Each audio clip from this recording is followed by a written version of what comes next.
mentira esclaviza. Y la Escritura dice que Cristo es la verdad. Y la Escritura también dice que Satanás es padre de mentira. Y que todos los mentirosos tendrán parte en el lago de fuego, también dice la palabra. Qué dura es la palabra a veces, ¿no? Confronta nuestras vidas. Y mire, hermano, Satanás nos quiere mantener atados al pecado, pero el Hijo de Dios vino a deshacer las obras del diablo para darnos libertad. El libro de Éxodo nos cuenta cómo el pueblo de Dios estuvo esclavizado 400 años por los egipcios. Faraón es un tipo de Satanás y Egipto es tipo del mundo. ¿Sí? Y la palabra dice, le voy a leer algunos versículos, que el pueblo de Dios sufrió mucho durante ese tiempo de esclavitud. Éxodo 1:11, le voy a leer este versículo en la Nueva Traducción Viviente. Dice así la palabra: por lo tanto, los egipcios esclavizaron a los israelitas y les pusieron capataces despiadados a fin de subyugarlos por medio de trabajos forzados. Los obligaron a construir las ciudades de Pitón y Ramsés como centros de almacenamiento para el rey. Versículo 12. Sin embargo, cuanto más los oprimían, más los israelitas se multiplicaban y se esparcían, y tanto más se alarmaban los egipcios. Por eso los egipcios los hacían trabajar sin compasión. Les amargaban la vida forzándolos a hacer mezcla, a fabricar ladrillos y a hacer todo el trabajo del campo, que por cierto el trabajo del campo es muy duro. Hacer ladrillos también es un trabajo muy duro. Además eran crueles en todas sus exigencias. Vea cómo estaba el pueblo, esclavizado, en servidumbre, con el látigo detrás del mismo faraón. Así está en el mundo, Faraón es un tipo, Satanás es un tipo de faraón, perdón. Y así los tiene esclavizados a muchos el diablo, con el pecado y con muchas cosas el día de hoy. Miren, durante 400 años está claro que familias completas murieron bajo el yugo de esclavitud de los egipcios. Pero Dios soberanamente levantó un libertador. ¿Quién fue ese libertador? En Egipto, Moshe, sacado de las aguas, Moisés. Dios levantó soberanamente un libertador. Y el Señor tomó por sorpresa, al mismo faraón, porque él nunca se imaginó que ese niño que fue sacado de las aguas por su hija del faraón, años más tarde se convertiría en el libertador de Israel. Así que Moisés trajo una libertad física al pueblo de Dios, pero más adelante Dios levantó a nuestro gran libertador y nos trajo libertad espiritual, nuestro Señor Jesucristo. Y mire, nuestro Señor Jesús también es un tipo de Moisés. Moisés es un tipo de Cristo en la palabra. Hay algunas similitudes muy marcadas en las Escrituras. Por ejemplo, cuando el faraón se dio cuenta de que el pueblo de Dios se comenzaba a multiplicar y que se hacía más fuerte el pueblo, les dijo a las parteras que mataran a todos los niños varones. Y estas parteras temerosas de Dios le mintieron al faraón para proteger la vida de los niños. Eso fue lo que sucedió en Éxodo. Años más tarde vemos al rey Herodes queriendo asesinar a todos los niños de 2 años, menores de 2 años. Y entre ellos quería deshacerse ¿de quién? De nuestro gran libertador, el Señor Jesucristo. Hay una gran similitud, hay paralelismos en estos dos personajes, en este caso Moisés y nuestro gran libertador, el Señor Jesús. Mire, este gran libertador llegó a Israel, quien estaba, en este caso Israel, sometido por los romanos. Sin embargo, la Escritura dice que los suyos no le recibieron. Y en el capítulo 8 del Evangelio de Juan, el Señor se presentó como el gran libertador con una declaración asombrosa: y conoceréis la verdad, y la verdad los hará libres. Este versículo es muy conocido y se ha convertido en una frase emblemática. Esta frase ha sido citada por varios políticos, poetas y en diferentes países. Por ejemplo, la República Dominicana tiene en su escudo nacional una Biblia abierta con las palabras de este versículo. Para no ir más lejos, este versículo es la máxima de la Universidad de Guanajuato. Y este versículo lo utilizan para referirse al conocimiento que se adquiere como medio para llegar a la verdad. Pero ¿qué quiso decir nuestro Señor Jesús con este versículo? Estas palabras el Señor se las dijo a unos judíos que habían creído en Él. Mire, los judíos creían que el estudio de la ley de Moisés era el único medio para hacer libre al hombre, y miraban con desprecio al pueblo que no estudiaba la Torá, el Pentateuco. Por eso dijeron en el capítulo 7 lo siguiente, versículo 49: mas esta gente que no sabe la ley, maldita es. Sin embargo, lo que Jesús dijo es que la verdad es lo único que puede hacer libre al hombre, no la ley de Moisés. En un principio, ambas cosas podrían parecer lo mismo, pero no son lo mismo, porque la palabra dice en Juan 1:17: pues la ley por medio de Moisés fue dada, pero la gracia y la verdad vinieron por medio de Jesucristo. Es lo que dice Juan 1:17. Ahora es importante señalar esta diferencia, porque el conocimiento de la ley por sí mismo no trae la libertad al hombre. De hecho, la ley no tiene ningún poder para librarnos del pecado. La ley solo puede mostrarnos nuestra triste condición de esclavitud de pecado, pero no nos puede liberar de ella. Por lo tanto, Jesús se estaba refiriendo a algo muy diferente cuando dijo que la verdad nos haría libres. Nuestro Señor no se refería a la ley que ya conocían los judíos. Él estaba apuntando ¿a quién? A su misma persona, porque Él dijo en Juan 14:6: yo soy el camino, yo soy la verdad y la vida. Nadie viene al Padre sino por mí. Ese versículo, ¿qué les puedo decir yo? Hace más de 10 años yo lo leí y cambió mi vida para siempre.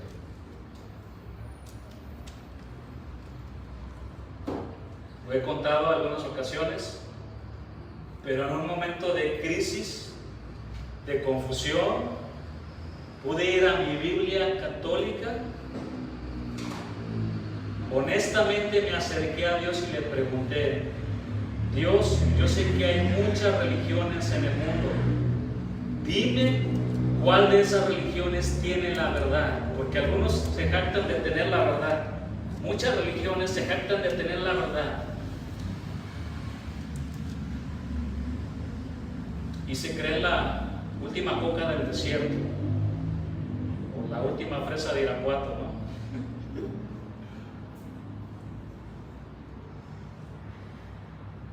Y el Señor me contestó: yo soy la verdad. Ve cómo la verdad está en una persona y no en un concepto. En una persona, en Jesús. Yo soy el camino, la verdad y la vida, y nadie viene al Padre sino por mí. Necesitamos a Jesús para llegar a Dios. Él es la verdad. No busquen otros lados, Él es la verdad. ¿Es difícil de entender este versículo? No lo es, hermano, no lo es. Grandes filósofos, grandes personajes han dicho: busquen la verdad. Y Jesús dijo: yo soy la verdad, yo soy el camino, yo soy la vida. Pero sigamos leyendo aquí Juan 8:33. Le respondieron: linaje de Abraham somos y jamás hemos sido esclavos de nadie. ¿Cómo dices tú seréis libres? Jesús les dijo: ustedes necesitan conocer la verdad para que sean libres. Pero el Señor no se refería a un concepto, sino a una persona. Él mismo es la verdad. Jesús, ¿qué no entiendes que somos la imagen de Abraham? Que somos el pueblo escogido y que recibimos la ley del Señor, porque ellos se jactaban. Fueron el pueblo escogido de Dios. Recibieron la ley de parte de Dios también. El pacto. Los judíos se jactan, se siguen jactando. De hecho, en un video que vi recientemente, en donde entrevistaban a unos judíos, claro, hay muchas cosas buenas que aprender. O sea, a los 12 años se saben libros de la Biblia de memoria. A los 12 años ya están trabajando. Niños formados como varones para salir a trabajar. Los padres los educan, les enseñan la Torá. Hay cosas muy buenas, pero se jactan de ciertas cosas y caen en el pecado del orgullo. Porque en esa entrevista que le hacían a un joven precisamente, decía cómo en la Ciudad de México se burlaban de los judíos, porque utilizan todo su vestimenta de allá. ¿Cómo le llaman a su? ¿Alguien sabe? Su gorrito que se pone. Tiene un nombre.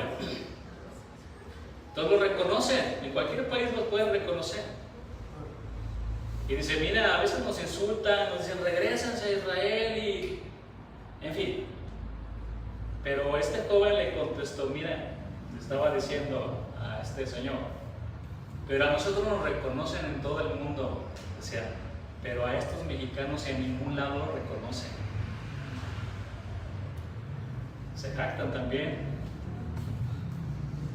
Pero el hecho de que eran descendientes físicos de Abraham, el padre de la fe, el amigo de Dios, no los hacía libres del pecado. Del mismo modo, hermanos, ninguno de nosotros podemos ser libres del pecado de manera automática solo por el hecho de que tengamos algún familiar que sea cristiano. Y ellos decían, somos descendientes de Abraham, ya la hicimos. Soy hijo del pastor, ya me voy al cielo también. Espérese, no. Es que me congrego en una iglesia cristiana. ¿Y eso qué? ¿Ya le entregó su vida al Señor? ¿Su vida ha sido transformada? ¿Su vida ahora camina en obediencia y en fe a la palabra de Dios? ¿O simplemente tiene otra religión nada más en su vida? Y ellos tenían eso. Se jactaban de ser descendientes de Abraham. Estos judíos cometían un grave error, porque confiaban más en su herencia religiosa y se negaban a reconocer su pecado y menos pensaban que necesitaban de un Salvador. Por otro lado, su orgullo religioso los estaba cegando y no les permitía reconocer su verdadera situación. Aunque exclamaron ofendidos, jamás hemos sido esclavos de nadie, pero la realidad era muy distinta. Vea lo que dijeron, nunca hemos sido esclavos de nadie. Y si me siguen ese capítulo 8, creo que a partir del 33 hacia adelante. Pero vea lo que dijeron, nunca hemos sido esclavos de nadie. Pero desde un punto de vista político, el hecho de que fueran descendientes de Abraham, eso no los libró de una larga y amarga esclavitud en Egipto, 400 años. Fueron deportados a Babilonia 70 años. Y en ese mismo momento estaban bajo el yugo romano. Pero, ¿cómo pudieron olvidar toda esa historia de esclavitud? Si ellos mismos celebraban el Pesaj, la Pascua. ¿Cómo podrían decir, jamás hemos sido esclavos de nadie? Mira, hermano, noten cómo el pecado puede cegar a los hombres de una manera terrible. Ellos decían, nunca hemos sido esclavos de nadie. Y 400 años de historia de esclavitud y 70 años en Babilonia. Así hay personas que dicen que no necesitan al Señor. Otros, a pesar de que viven muy mal, esclavizados al pecado, al alcohol, a las drogas, a la fornicación, al adulterio, a la mentira, etc. Persisten todavía en rechazar a Dios. Están ciegos, están cegados. Si estos judíos no estaban dispuestos a admitir la esclavitud política a la que durante siglos habían estado sujetos, menos iban a reconocer su esclavitud espiritual bajo el gran imperio del pecado. Que por cierto, este gran imperio fue derrotado por el Señor en la cruz del Calvario para salvarnos de la condenación y hacernos libres. Amén. Amén. Somos libres ahora. Ellos pensaban que al ser descendientes del patriarca Abraham, con el cual el Señor había hecho un pacto, por esa razón ya estaban del otro lado. Ya estamos del otro lado. Pero todos esos privilegios no se harían efectivos o una realidad en sus vidas si no llegaban a creer en la simiente de Abraham. No simientes, simiente, singular, no plural. En quien cobraban valor todas las promesas que el patriarca había recibido. Vayan conmigo a Génesis 22, 18. Miren, para ver a qué se refiere la escritura con esta simiente. Génesis 22, 18.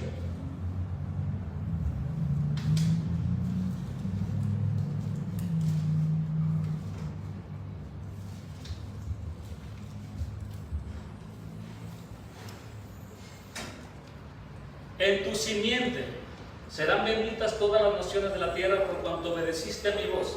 Gálatas 3:16 nos va a decir quién es la simiente. Vaya conmigo ahora a Gálatas 3:16.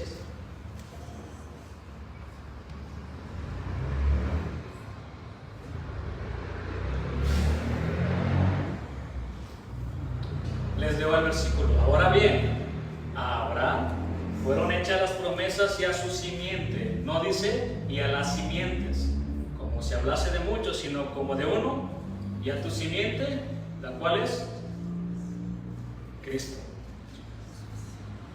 La cual es Cristo. De una forma extraordinaria, vemos cómo las Escrituras rastrean la descendencia de nuestro Señor Jesucristo hasta el patriarca Abraham. De eso está hablando, de una manera extraordinaria. Mateo 1:1 dice, libro de la genealogía de Jesucristo, hijo de David, hijo de Abraham. Y a tu simiente, la cual es Cristo. De una manera extraordinaria. Desde Adán, por todos los patriarcas, por tantos hombres, mujeres, están incluidas en la genealogía del Señor. Y cómo es rastreada la descendencia de nuestro Señor Jesús. Ahora bien, si estos judíos se negaban a creer en el Mesías, la simiente prometida a Abraham, no recibirían su bendición. En su situación no les serviría de nada ser descendientes de Abraham o practicar una religión formal en tanto que rechazaban a Jesús. ¿Cuántos de nosotros practicamos una religión por años? Muchos años. Y entiendo que nos decíamos cristianos, pero ¿cuánto conocía de la Biblia? ¿Cuánto?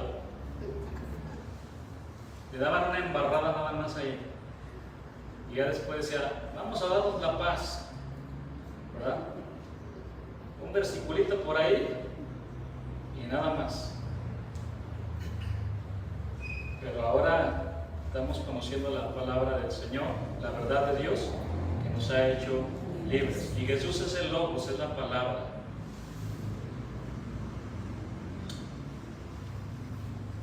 Pero ellos no estaban dispuestos a reconocer su estado, así que respondieron de una forma orgullosa. ¿Cómo dices tú seréis libres? Ellos afirmaban estar sanos y que no tenían necesidad de médico. Juan 8:34 dice la palabra. Jesús le respondió, de cierto os digo. Lo que el Señor está diciendo con esta frase es, escuchen lo que les voy a decir porque es muy importante. Que todo aquel que hace pecado, que practica el pecado, léalo. ¿Es difícil de entender? Esclavo es del pecado. Qué gran declaración del Señor. De cierto os digo que todo aquel que hace pecado esclavos del pecado. Aunque aquí vemos al Señor dirigiéndose a los judíos de su época, las palabras de Jesús recorren por todo el tiempo y el espacio y son capaces de llegar a todo lugar, al lugar más recóndito, a nuestro corazón, porque sus palabras son espirituales y tienen autoridad y tienen poder. Así que esta declaración del Señor no solo es para los judíos, sino para ¿quién? Para toda la humanidad. Ahí está incluido usted y yo. Todo aquel que practica el pecado, de hecho la Escritura dice que es del diablo. ¿Sí o no? Sí. Ay, bueno, no estamos todavía en Halloween, pero... Ay, Jesús, eres muy duro con tu palabra. Bájale, Jesús. ¿No quieres amor? Bájale, Jesús. Por amor nos dice, hermanos, que corrigamos nuestra vida de pecado. Dejemos de pecar, porque cuando pecamos ofendemos a Dios. Un chisme, una mentira, una codicia en el corazón, todo eso es pecado. Todo eso el Señor lo ve.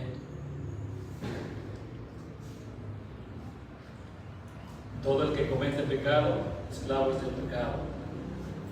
El Señor no estaba hablando de la esclavitud política a la que por siglos habían estado sometidos los judíos, sino que dirigió su atención a la verdadera naturaleza de la esclavitud. Hermanos, no hay ninguna servidumbre que pueda compararse con la esclavitud del pecado. El pecado es el peor de todos los amos. Encadena al hombre con vínculos más fuertes que las cadenas de hierro con las que un criminal podía estar aprisionado en su celda. Su servidumbre es mucho más devastadora que la que puedan imponer los poderes políticos, porque finalmente el pecado nos lleva a la muerte y a la condenación eterna. Porque la paga del pecado es muerte, es separación de Dios. Es lo que significa muerte. Eso fue lo que pasó con Adán y Eva.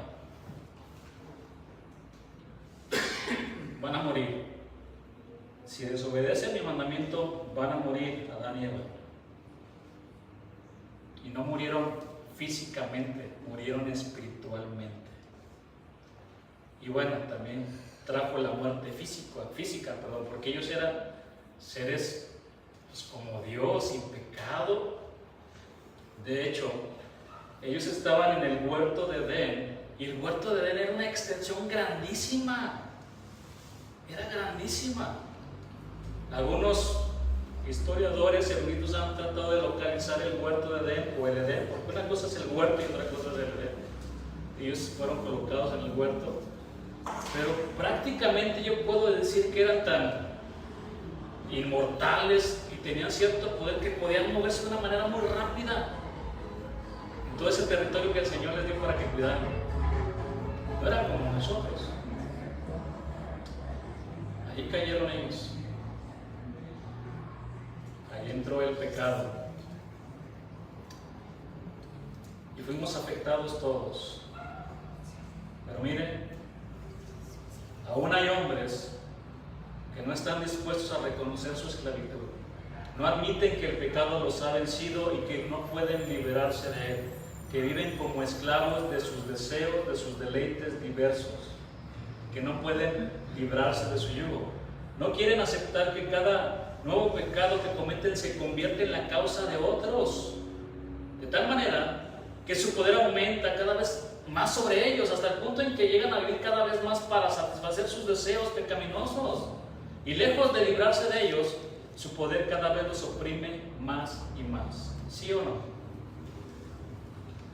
Ahí está el joven curiosito que le invita a un cigarro por curiosidad, y ese cigarro lo lleva a probar otras cosas, y cada vez va cayendo peor. El pecado es como entrar a un pantano, a las arenas movedizas, donde colocas primeramente puntita del pie y vas caminando, pero poco a poco te sigues hundiendo cada vez más. Así es el pecado. Juan 8:35 dice: y el esclavo no queda en la casa para siempre, el hijo sí queda para siempre. El Señor les mostró a los judíos que eran esclavos del pecado y que no eran libres como ellos creían. Ahora se dispone nuestro Señor a explicarles cuál será su fin por estar esclavos del pecado. Dice: y el esclavo no queda en la casa para siempre, el hijo sí queda para siempre. Mire, voy a explicar esto. Un esclavo no podía disfrutar de los privilegios de la casa del amo para siempre. Podía ser despedido o vendido en cualquier momento, puesto que su relación con el amo era temporal. A diferencia de esto, el hijo era el heredero y tenía un puesto permanente en la casa. No obstante, lo más probable es que el Señor se estuviera refiriendo aquí a los dos hijos de Abraham, Ismael e Isaac. En primero había nacido de Agar, la esclava egipcia, y llegó un momento en que fue despedido de la casa. En cambio, Isaac, el hijo de Sara, la libre, quedó en la casa como heredero de todo. ¿Más qué dice la Escritura?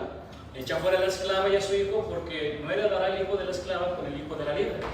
Jesús les estaba diciendo que aunque ellos se consideraban hijos de Abraham a través de Sara, sin embargo su esclavitud del pecado y su negativa a permitir que el hijo les libertara indicaba que realmente eran hijos de la esclava Agar y que finalmente podrían ser echados de la casa en cualquier momento, así como también fueron echados del Edén Adán y Eva. Juan 8:36 dice: así que si el Hijo os libertare, seréis verdaderamente libres. El Hijo había venido para que los hombres pudieran ser verdaderamente libres. Ahora quiero considerar 5 aspectos muy importantes de esta libertad. En primer lugar, el medio para conseguir la libertad. De las palabras de Jesús se deduce claramente que no nos podemos liberar a nosotros mismos. Lo necesitamos a Él para ser verdaderamente libres. Nuestros buenos propósitos no nos pueden librar del poder del pecado. De hecho, todo esfuerzo por librarnos de Él parece que no hace otra cosa sino estrechar su lazo corredizo sobre nosotros. El Señor ya había explicado que el medio para que pudiéramos alcanzar esta libertad sería conociendo la verdad. Y conoceréis la verdad, y la verdad os hará libres. A Jesús. Ahora, en este versículo de Juan 8:32, vemos que otra vez la verdad de la que hablaba se relacionaba estrechamente ¿con quién? Con Él mismo. Si el Hijo os libertare, seréis verdaderamente libres. La única opción propuesta por Dios para nuestra libertad se encuentra en Cristo. Sin embargo, el hombre se rehúsa a creer en esta solución e intenta desesperadamente cambiar este mundo por otros medios. La política, necesitamos un nuevo presidente, necesitamos mejor educación, la economía. Pero ¿sabe cuál es el problema supremo del hombre? El pecado. El pecado. Vamos a calmar a los narcotraficantes allá de Sinaloa, ¿dónde? Que se están matando ahorita entre ellos. El problema está aquí, hermanos, en el corazón.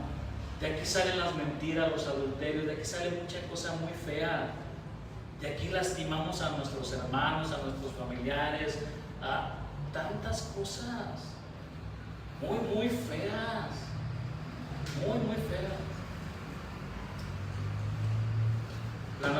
Veamos ahora la naturaleza de esta libertad. Los judíos únicamente estaban interesados en ser liberados del yugo de Roma, y por eso veían a Jesús como un Mesías político, como un revolucionario que los llevaría a la victoria sobre ellos y que les devolvería la independencia nacional. Pero esa no es la verdadera libertad que el hombre necesita. Por supuesto, con esto no queremos decir que la libertad política no sea importante, pero sabemos que se puede ser libre en ese sentido y al mismo tiempo estar bajo el yugo de otros amos mucho más tiranos. Y como ya hemos visto, el Señor se estaba refiriendo al peor de todos ellos, el pecado. La naturaleza de la verdadera libertad es espiritual y va mucho más allá de lo que los judíos entendían en ese sentido. Para ellos implicaba únicamente ser libres de la esclavitud de los ídolos o de las tinieblas del politeísmo pagano. Pero la libertad espiritual de la que Cristo hablaba era mucho mayor. Se trata de la libertad del pecado y de todos los efectos negativos que éste ha traído a nuestras vidas. Conlleva la liberación del sentido de culpa y la tranquilidad de conciencia. Si hay algo que no podemos esconder y que no podemos escondernos, es de nuestra conciencia. Cuando vaya a dormirse, ay, lo que hice en el trabajo, me robé la torta de mi jefe. ¿A poco no? Ahí está la conciencia, nuestro primer juez. Lo que le dije, ay, yo creo que nadie vio.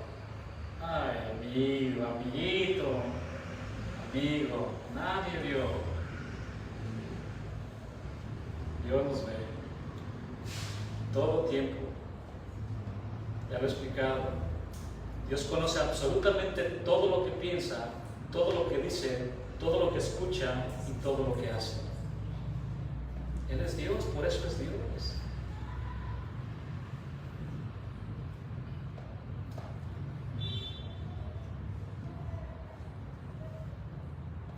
Pero esta libertad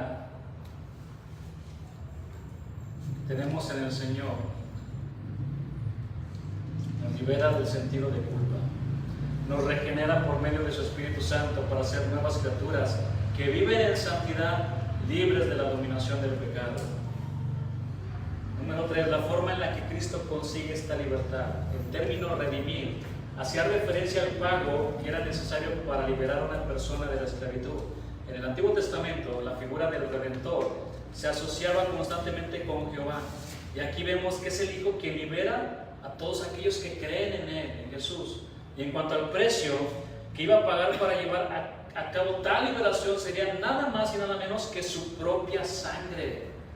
El sistema de sacrificio del Antiguo Testamento había servido para enseñar a los israelitas, que para obtener la redención de sus pecados debían pagar un precio.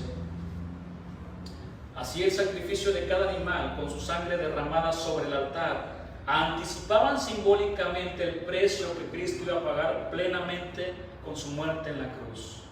Juan el Bautista ya lo había anticipado cuando se presentó al Señor. El Señor se presentó delante de él también, lo vio Juan el Bautista y dijo: he aquí el Cordero de Dios que quita el pecado del mundo. ¿Quién quita el pecado del mundo?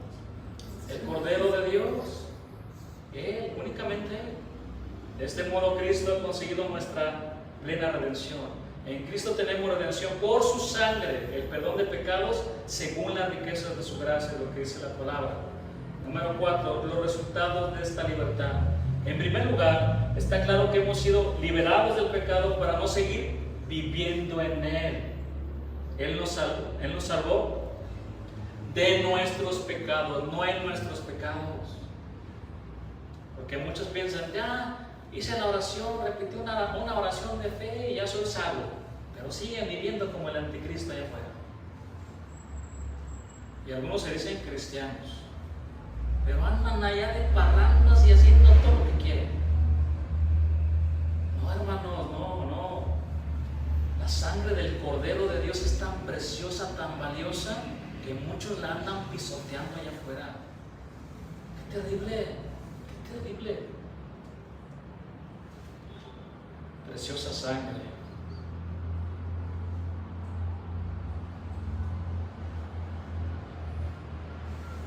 Porque vosotros, hermanos, a libertad fuisteis llamados, solamente que no sea la libertad como ocasión para la carne. Esta libertad nos debe de llevar a vivir en santidad. Ya terminamos una serie completa del tema de la santidad. A vivir en obediencia. ¿Cuántas veces les he repetido? Si están en desorden, ¿verdad? Si están desobedeciendo al Señor, gente que no se casa, vive así nada más. Alá y se va. Como les digo, estoy arrejuntado nada más. Arrejuntated, les dije en inglés, ¿no? Ya me arrejuntated, pastor. vivir en orden, hermanos. ¿Cuántos quieren que el Señor les bendiga? Lo único que pide el Señor es que vivamos en obediencia y en orden. Claro, esto cuesta ahora alinearnos cada vez más y cuesta, por supuesto. Nos debe de llevar a vivir una vida santa delante del Señor, esta libertad en Dios. Pero también en cuanto a nuestra posición ante nuestro Señor, el cual ha visto nuestra vida, y yo creo que también ha visto cambios sustanciales en nosotros. ¿Cómo éramos antes? ¿Se acuerda cómo era antes? ¿Sin Cristo? ¿Cuántos decían malas palabras?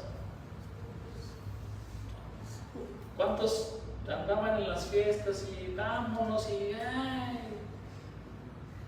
¿Cuántos? Pero llegó el Señor y nos cambió la vida.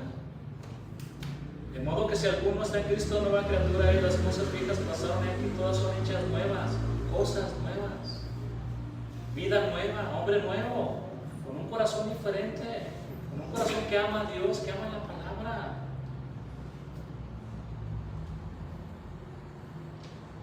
Ya no somos esclavos, sino hijos, dice la palabra. Esta es la verdadera libertad a la que Jesús se refería. Voy a terminar.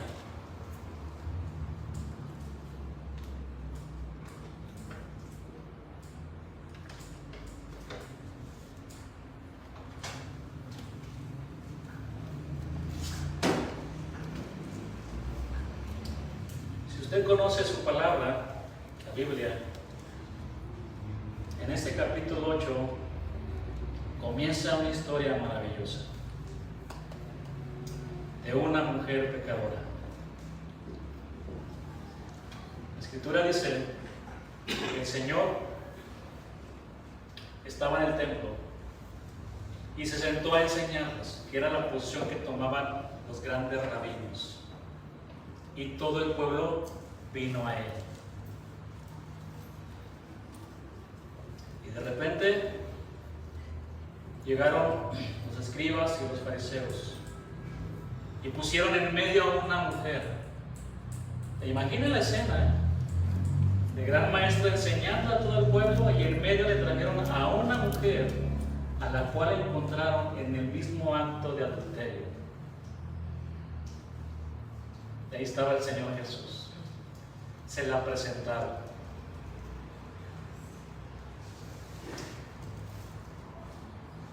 Jesús, hemos encontrado a esta mujer en el mismo acto de adulterio. La ley de Moisés dice que las matemos a pedradas a todas las mujeres. ¿Tú qué dices, maestro? Estaba tentando. Pero el Señor, dice la palabra, que estaba inclinado, escribiendo en tierra. Pero en cuanto insistía más y más, Él se levantó. Aquel que esté libre de pecado, lance la primera piedra. Y todos, acusados por su conciencia, salieron de los más viejos a los más jóvenes, uno a uno. No se sabe qué estaba escribiendo el Señor en tierra. Serían especulaciones. Podríamos decir, a lo mejor, no matarás, no hurtarás, no codiciarás. No sabemos. Finalmente, la mujer pecadora se queda únicamente con ese Dios 3 veces santo, con Jesús. Ese encuentro con Jesús nos cambia la vida para siempre, para siempre. Y ella seguramente en el camino dijo, me van a matar, ya no tengo esperanza, me van a matar estos hombres. Seguramente la golpeaban en el camino y se la presentaron a Jesús pensando que la iba a juzgar y la iba a condenar, pero se la llevaron a ese Dios misericordioso, lleno de gracia, lleno de amor, que le dijo: mujer, ¿dónde están los que te acusaban? ¿Ninguno te condenó, mujer? Ninguno, Señor. Pues tampoco yo te condeno. Vete y no peques más. Vean la libertad que encontramos en el Señor Jesús. Le damos un aplauso al Señor.